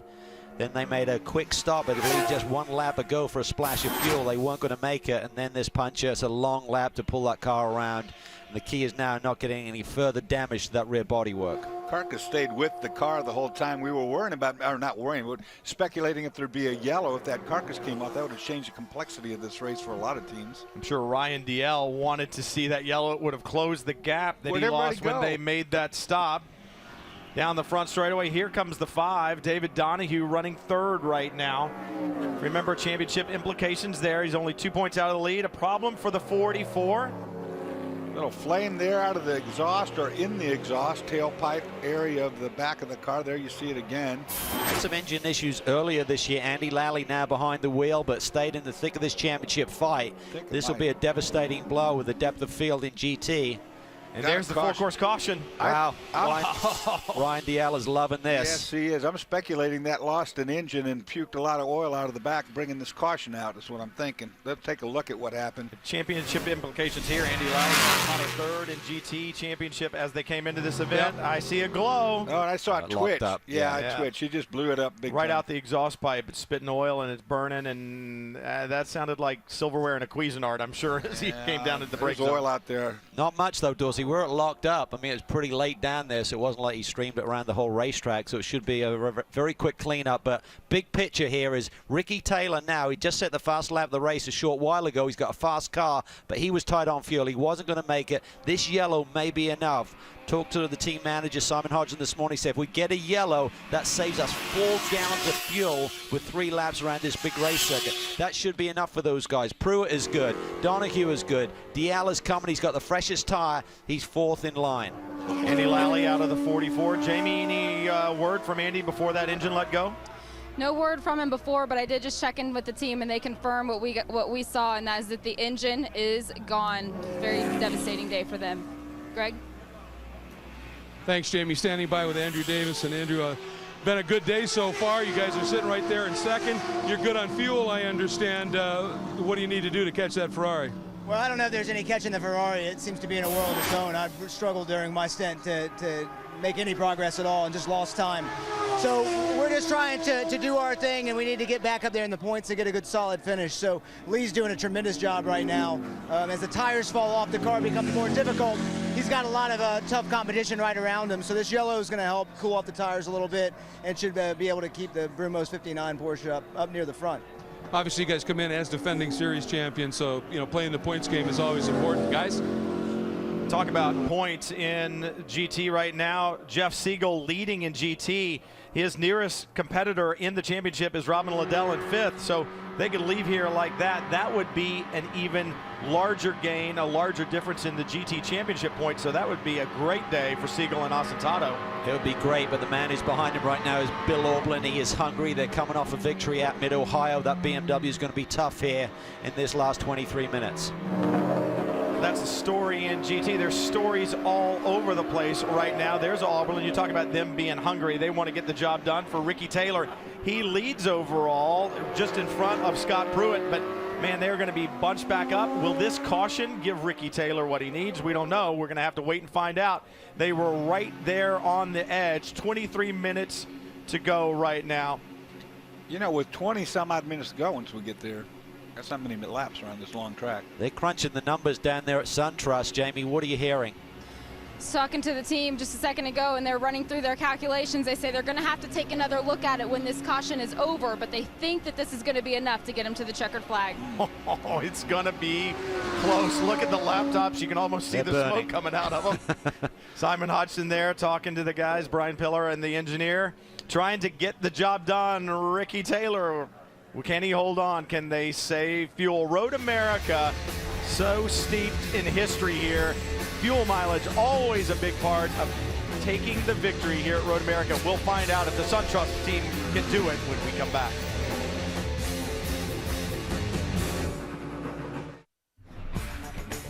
Just under 20 minutes to go here at Road America, and we've had plenty of excitement. It started off with the Audi and the 67 TRG Porsche getting together in turn 8.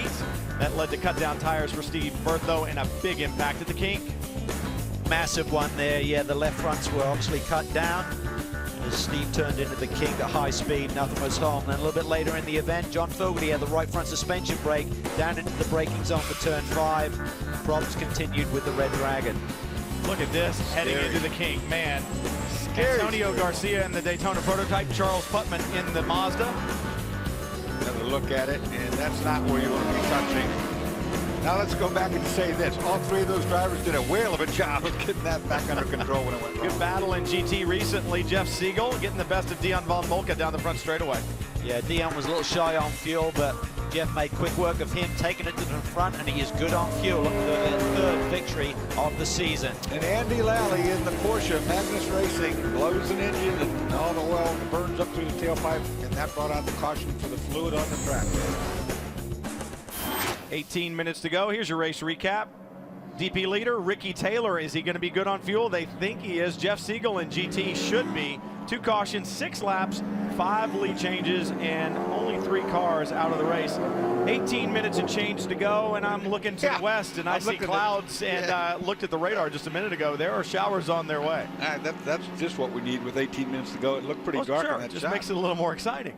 Imagine Wayne Taylor pacing around his living room at home. With his no sunglasses family on? there. Yeah. All he's got is his dog Fluffy, and that is one mean little dog. I hope he gets well. Next thing is going to be a broken hip, and then by Wayne. Just kidding, Wayne. Wow, Wayne, we hope you're feeling better. Calvin may not, but I actually hope you do. Ricky Taylor holding on to the point. They'll get this cleaned up. It shouldn't be a long caution to take care of the 44 that stopped down at Canada Corner, and when we restart, it is going to be gloves off.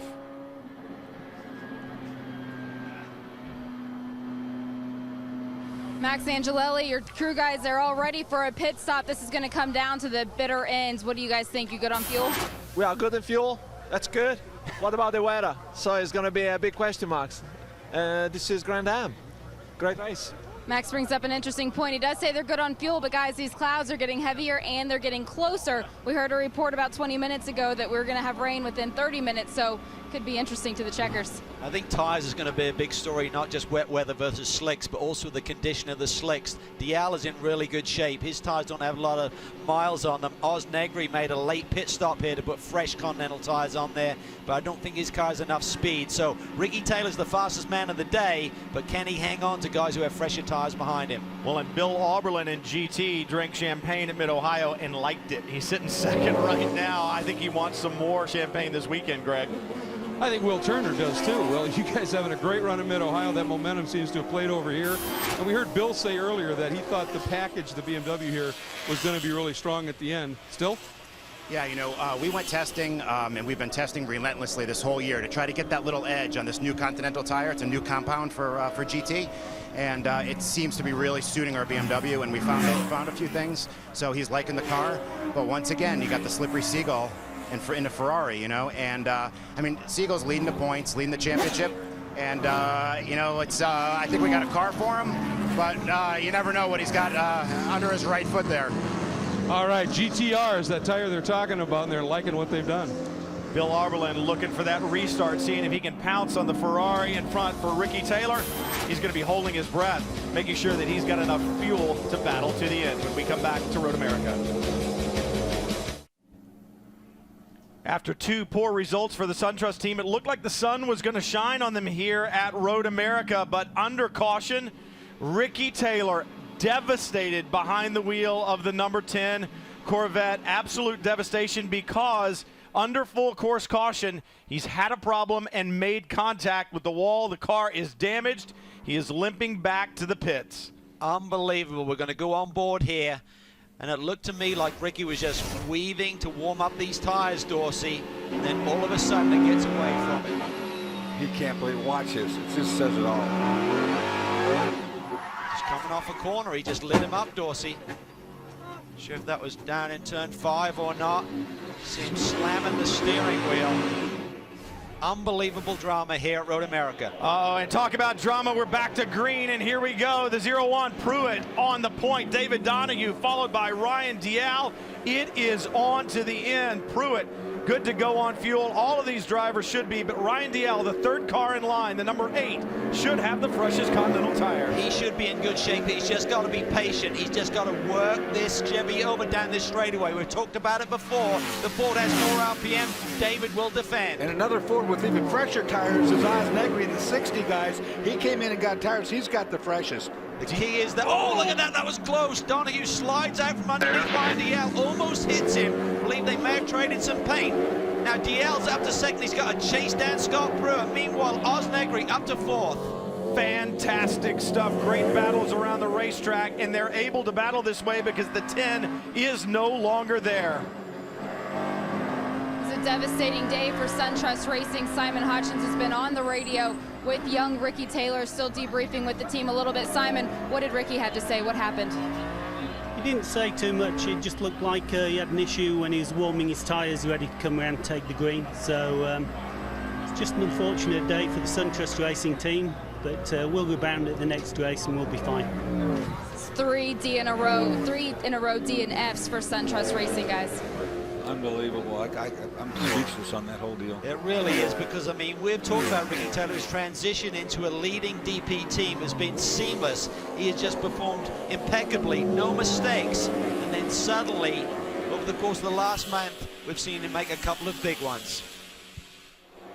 While that works itself out in GT, you saw Jeff Siegel in the Ferrari flash by. He's begun to pull a bit of a lead, but the 42, the Mazda, on a charge. Dane Cameron behind the wheel, and it is archie-barchie in GT, as you would say, Cal. It is, and this is a surprise. I thought that 94 car would be able to put some pressure on the leader, Jeff Siegel. He has taken off. They call him the slippery Siegel in the Turner camp, and for a reason, he is gone. He's got enough fuel on board. He's going to turn the wick up on that Ferrari and go. And here comes Oz Negri. Fresher tires, Dorsey. Fresher tires, just like I said. He's really got the best advantage right now. The 5, Donahue talking about complaints at the front of the car. He's having trouble. Donahue with problems. Negri moves up. It's Pruitt, Dial, and then Oz Negri back in GT. Lee Keen in the Brumos Porsche past Bill Auberlin in that yellow BMW, and you see the 70, Jonathan Bomarito, and Robin Liddell in his Camaro right there at the end of that 4-car train. In terms of tire life here, Bomarito has a little more advantage than the rest in terms of how many laps on his Continental tires, so he should be strong. The car's been strong all day long. He could move forward. This is perfect for Siegel to look back there, understanding that these guys are going to fight like crazy for second place. Auberlin on the back of the Porsche down into the braking zone of turn 5. Nothing doing there. See the front end of that BMW is tweaked a little bit. There's been some contact. Looks like the right side of the splitter is further down towards the ground. That may affect the handling of this car. Yeah, it's been like that for a while. That happened kind of early on when Bill was coming through the pack. Perhaps the hungriest of all of those drivers is Robin Liddell. He needs to pick up positions, get closer to Jeff Siegel. He's second in the championship, some 11 points back, and this is going to separate that championship even more if it were to finish that way. Liddell needs to move forward. He needs to get closer to the Ferrari. Pruitt still leading overall. Well, Liddell hasn't been off the podium in the last 4 races. This would be 5 in a row if he can make it happen here today, but he's got his work cut out. But the guy who's really going to feel some pressure here, I think, is Scott Pruitt. We call him the master for a good reason. He can execute these races, but he's got a very hungry, a very vibrant Ryan Dial right behind him. Timmy Keene says 4 laps. This is championship implications as well. Memo Rojas and Scott Pruitt lead by 2 points in the championship hunt over Enzo Padalicchio and Ryan Dial. They would stretch their margin. Dial digging deep, seeing what he can do, trying to close down on Pruitt. Well, he and his team, emotional high, winning Le Mans just last weekend, 24-hour Le Mans. So he's got a lot of momentum behind his side. And then you got the 60 car. They haven't won in a long time. Oz Negri, he's got new tires. He's coming too. What does Pruitt have? Well, he just set the fastest lap of his race, a 2:02.8. Dial matches it almost to the 100th, so the guys have similar pace. Look at Aublin here. He's looking to get by the 59. Lee Keene defends. Lee says you're going to have to go around the long way if you're going to get it done. And Bill Aublin, though, is one tough customer. Watch this. Here he comes. He's got a run on him. He's going to dive it down to the inside in 3. Puts it inside. He's not afraid to mix up paint either if need be. Didn't need to do it because he had a good run going. And Lee Keene with a great run out of 3. Can he return the favor on Bill Auberlin right there? Jonathan Bomarito in the mix as well. Liddell a little bit adrift. Oh, this is going to be good when they get to 5 in the brake zone. They all in a big tuck here. Oh, boy. Aublin defends late. I thought he'd taken to the inside line a little bit earlier. Thought he had enough of a gap there. Look at Bomarito. He's all over the tail of the 59 now. He's coming strong and the car is hooked up. That hill, not a friend to Jonathan Bomarito. That Mazda power plant, not a lot of torque. You need the momentum through the corner. That is not an area where it is strong. But this is an area where it's strong. The Bomarito car with that momentum you're talking about, Brian, it's going to be good down here through turn 8, and it's going to be good all the way through the carousel and Kink. And it is good on those Continental tires as well. A light car doesn't wear the tires as much. Good battle here, the 60.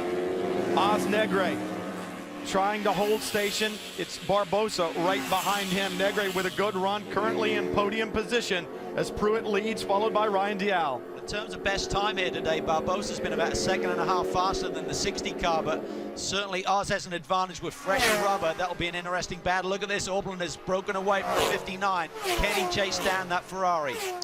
Now Bomarito has his sights set on the Porsche in front of him. Auberlin setting sail, as you said, Calvin. Liddell back in the mix on the back of that RX-8 right now, and his Chevy Camaro right behind him. The 42, Dane Cameron now coming into play. What recovery drive there for those guys. Auberlin, long way to go if he's going to get Jeff Siegel with just a couple of laps left. 5 minutes, 44 seconds. It's about 4 laps. Watch out for that 42. He has a lot of pace. He's going to get a big draft here up this straightaway. He's got a freight train in front of him. Lee Keene moving side to side, trying to break the draft of the cars behind him. Bomarito trying to stay right there. Let that Porsche push the air out of the way so you get an advantage. Bomarito looks, nothing doing, but Cameron looks on Liddell. It's not going to work, not now. But they're dragging Robin Liddell along with him, and that could be trouble when they get to that hill on the last lap. The Chevy has a good advantage on the first part of the straightaway. It lacks top end, but it doesn't lack the ability to get up that hill well. Could be some fireworks down into this brake zone for turn 5. Cameron's coming. Certainly, Bomarito looks like he wants to have a go at Lee Keene right now as well. Just inside, 5 minutes to go. Scott Pruitt continues to lead overall. Siegel leads in GT. Here we go. Then this good battle. Pruitt through the Kink. He got him. Trying to close it, and Jonathan Bomarito has gotten past Lee Keene. Goes defensive, I would too. Don't let him have it back. Yeah, we knew that was going to get tasty down there into turn 5. Let's take a look at it again. He was set up when we saw him right here. Had a good draft, starts moving to the inside. Oh, he tries to shut the door, and Jonathan goes, no, that's not going to work. Could sense that was going to be go time for Bomarito. He's got a good car underneath him. Didn't make it easy, that's for sure. Bomarito leads that group of cars into the carousel. Report of a couple of raindrops down in the pits. That just add a little more excitement to the whole thing. Barbosa on the back of Negre. Problem for this is for Barbosa. They've really got that 60 car trimmed out. John Pugh alluded to it. They've given up some cornering for straightaway speed. It's working. Last time over the stripe, Pruitt ran a 2:03.3, Dial at 2:03.4. Looks like Pruitt's managing this race. 3 minutes, 50 seconds to go. That was good for Pruitt because he picked up the pace. He was a half a second off on the last lap. He was 5/10 slower, so he responds. Scott Pruitt digging deep. We've talked about it. A 9-race streak of no victories. That matches the longest this team has ever had. Pruitt trying to put the 0-1 back into victory circle. Remember yesterday, Brian, we were down there watching Scott Pruitt drive through this corner, turn 5. He uses that go-kart style where he turns in and then blaps the throttle. That eats up fuel. I got a feeling his tires, they are on fuel. They're going to be talking to Scott Pruitt. Save fuel. Try not to hit that gas pedal in the middle of the corners. Look at this. Here comes Dane Cameron along with Robin Liddell down into the brake zone. He's going to get him. And there was smoke. There was tire smoke when we saw that first shot, so something was going on. Cameron in that red, black, and white Mazda RX-8 now has his sights set on Lee Keen in the 59 Brumos Porsche in front. Liddell dropping further back. That is not good in the championship chase in GT. And last year's winner, Eric Kern, trying to find a way around Liddell. Right there, you see the Corvette has a run to the inside. Robin's being defensive going into 5. And Robin said earlier in the weekend, the car at the end of a long run just isn't where it needs to be. Perhaps that's what we're seeing right now. For Scott Pruitt, it's been since New Jersey of 2011 since they have been in victory lane. Can they do it today? GT, it is heating up. Curran on Liddell. It is the Corvette on the Camaro as they come through turn 7. Yeah, Robin Liddell is in damage control now points-wise. He's just got to try and get this car home in as high points scoring position as he can. Look at this. Beautiful execution by the Ganassi team once again. They took that early yellow just 4 laps in. They were leading this race. Pitted Memo Rojas, topped him up with fuel, and that has allowed him to be in this position. Going through the carousel, Curran still pushing on the 57. Oh. Problem, the 9. That's Joao right in Barbosa. That's right here. Right on the front straightaway. Darren Law shares this car, and he's right in the thick of this points battle. This is going to have an effect at the end of the day. He was battling it out with Oz Negri here.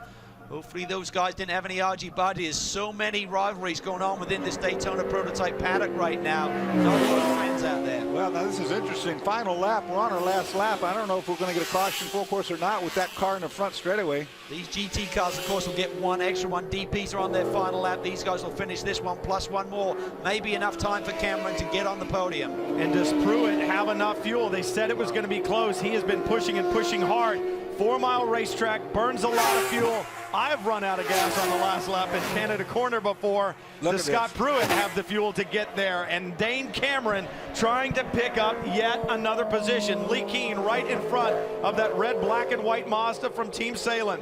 We'll finish under green because all these guys just saw the crash. It's not going. I saw the driver over the wall. He's safe. Curran on Liddell, down to turn 3. The Corvette on your left. Eric Curran behind the wheel, slips past the Camaro, picks up the position. Liddell coming back. Can he get it done down into turn 5? He's going to give him a hand down this back. A hand? I think it's something else. I think it's a bumper. Well, Dane Cameron looking This is going at to the be Porsche. late. This is going to be really late. Nice job by Lee Keen there, just deterring him from making that inside move. Look at this. Here comes Liddell. Beautiful switch job. over. Watch for Eric to go up the inside. He's going to try it. As Robin Liddell gets it done, Eric Curran looking back. The checkered flag is going to be out. Looking for Scott Pruitt. Can he break the 9 race? Yeah, he can coast it from here. If he runs out of fuel, he'll do it. And Scott Pruitt takes the victory. And it's still racing in GT and racing hard. The 57, Robin Liddell in the Camaro. Eric Curran in the Corvette, digging deep through turn 8. Look at that up ahead. Cameron has got around the Brumos Porsche for 4th spot. That slowed the Brumos Porsche up too, and these two two Chevrolets are coming. Robin Liddell still holding off Eric Curran. I don't think either one of those guys is happy with one another right now. Doing all that he can do, and Curran trying to get a run. Canada Corner is probably his best place to get it done. Liddell knows it. He will defend. This could get ugly, boys. Yeah. Eric Curran is pretty aggressive. He's got nothing to lose. He's going to go for it here. And there's a championship on the line for Robin Liddell. He can't throw away points. Curran tries to cut back underneath. Turn 13, the fast left-hander. Can he slip to the outside? Side by side through 13. No, it's not going to work. Look at this, he's sideways. They're now side by side into the final braking zone. That's brilliant. That was a great piece of driving right there. Curran cuts back underneath, tries to get the run up the front straightaway. It's a drag race. Guys. Curran gets the better run up the hill. The Ferrari takes the win in GT. This is not settled yet, but Curran now takes it at the line. Eric Curran for 6th over Robin Liddell. It was Jeff Siegel who took the victory in GT. Scott Pruitt. Man, great battles all around this 4-mile Road America circuit. But right there at the end, Joao Barbosa with the crash on the front straightaway. He'd been digging deep, having a great fight with Osnegre for the last several laps. So you ride on board right here. That's Osnegre. He'll run on the front straightaway, slips to the right. Ooh, trying to block that move, and they made contact. That turned around. Wow. Yeah, Oz wasn't lifted there, and Barbosa was trying to defend that inside line to the Ford. This has been really quick up this straightaway here, trimmed out in Big the 60 car. Big celebrations when we come back to Road America. For Scott Pruitt, it's been since New Jersey in 2011. Season's getting back on track.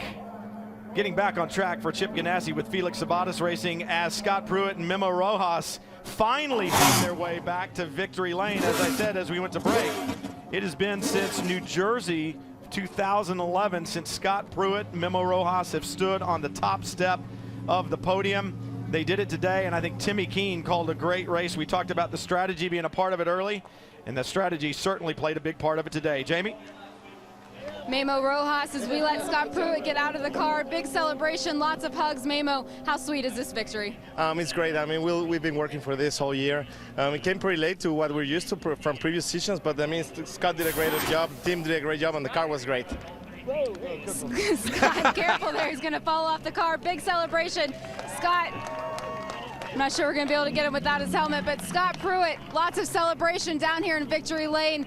Your first race win in the last 9 races. How much of a team effort was this? It was a total team effort, and it has been. Memo did a great job, all the Ganassi guys. Telmex BMW ran great. You know, we love coming up here, and car ran good last year. And again this year, and it's so great to be back in Victory Lane. Hi to my family at home. And well wishes off to Gordon from BMW. I know his dad passed away last night, so Don, this one's for you, buddy. Congratulations, guys. Great run. It took speed. It took strategy. They took the victory. But the Rolex move of the race isn't going to go to the 0-1. It's going to go to the GT class. We had great fights all throughout GT, but for Jeff Siegel and Emil Asentado, they take the victory. They also take the Rolex move of the race as Siegel gets past the APR. Audi R8 down the front straightaway. Siegel Asentado will celebrate victory here at Road America. Greg? Jeff Siegel out of the car. We were just showing the Rolex move of the race. Went to you with the pass of the Audi for the lead, and then you were able to just stretch it out. Amazing run you guys put together. Your third win, your 5th top 2 in the last 6 races. You guys are hooked up.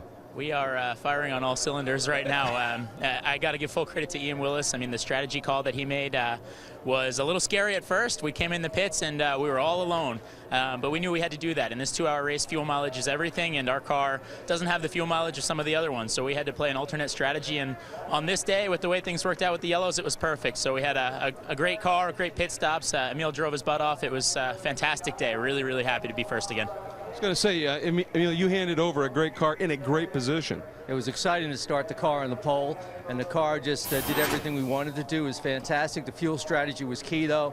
I hated giving up the lead position to come in and refuel after 5-10 minutes, but that's what we had to do to make sure we made it to the end, and we just made it. I think we had 1 lap left in the car. Yeah, this team has been brilliant late in the race this year, being there when they needed to be. That's been superb strategy. Well, the prancing horse pranced to victory lane here. Scott Pruitt will be co-host with Dave Despain. Wind Tunnel tomorrow night. You don't want to miss that. We'll wrap up round 7 from Road America when we come back right after this break. Well, as we head into the second half of the season, championships becoming a little bit more in focus, although we still have a long way to go. Pruitt and Rojas hold on to it and extend it a little bit, just a little bit, over Ryan D'Allen and Topadolicchio. Yeah, still awfully tight, just 5 points in it here, but they stretch it from the 2-point margin coming in here. Just perfect execution by the Ganassi squad this weekend. Still only 15 points, all the way back to Richard Westbrook. So all of these guys still have a shot at it. No doubt about that. And we're going into an endurance race mode where anything can happen. One misstep and it can all go away. Like I said, we've got a long way to go in the Daytona Prototype Championship. Peter Barron there on the right was shaking hands with Scott Pruitt and Memo Rojas, congratulating them on a good run. In GT, man, for Emil Asentado and Jeff Siegel, we talked about it in the race. Robin Liddell trying to improve his position because he's dropping further and further away from the leaders. He is, but that team is firing on all cylinders, as Jeff said, and they made a very brave call, as did the 01, to make the early pit stop. Ultimately, took both those camps to victory lane here today. Jonathan Bomarito and Sylvain Tremblay next in the Mazda, and we're going into a 6-hour race, guys, and the Mazda is always pretty good there. Well, I think that's interesting. We've got this 6-hour endurance race coming up. As you leave here, how does your strategy change? Well, I think you just got to keep executing. You have to keep ticking all of the boxes. It's so competitive in both classes this year, you can't afford to blink. Execution won the race for both classes today, guys. Execution in the pits. The drivers did their job too, but those were good calls. In Road America and the Rolex Sports Car Series, whenever you come here, wow, there's going to be plenty of action. We saw it today, beyond a shadow of a doubt. I love this racetrack. It always provides us with some very, very good racing. Thanks for joining us here from Road America. For Calvin Fish, Dorsey Schrader, Greg Kramer, Jamie Howell, I'm Brian Till. Thanks for joining us on Speed, home of the Rolex Sports Car Series.